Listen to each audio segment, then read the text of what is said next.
মহিলাদের জন্য মাথাতে কোপা বাঁধা জায়েজ আছে না জায়েজ আছে। এখন যদি বলছে মুসাই কিভাবে, যদি কোনো মহিলা স্বামীর জন্য সাজগোজ করে, কোনো মহিলা যদি স্বামীর জন্য কোপা বাঁধে তাহলে জায়েজ, আর কোনো মহিলা যদি বলে যে না ওই পাড়া ঝোলটু বল্টুকে দেখাবো তাহলে হাত না জায়েজ। বুঝতে পেরেছেন? কিছু মহিলা আছে স্বামীর সামনে সাজে না, এই বল্টু ঝোলটু মজুর সজুরকে দেখালে সাজে।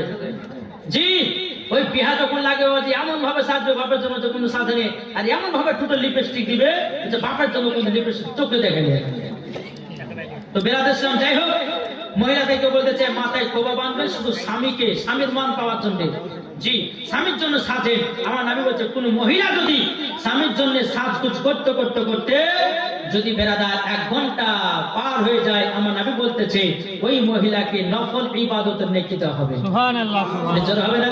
আর কোন মহিলা স্বামী রেখে যদি পরপুরুষের জন্য সেজে বেড়ায়, যেটুকু সাজবে ওই সাজাটা ওই টাইমটা তাকে জাহান্নামের আগুনে নিক্ষেপ করবে। একটু সাবধান নারী, তোমরা সাবধান হয়ে যাও, স্বামীর জন্য যত পারবে সাজবে। বেরাসান 4টা হয়ে গেল। আল্লাহ পাক আল্লাহ তাআলা আমাদের সকলকে নবীর রাসূল গোলাম বানিয়ে রাখবে। আল্লাহুম্মা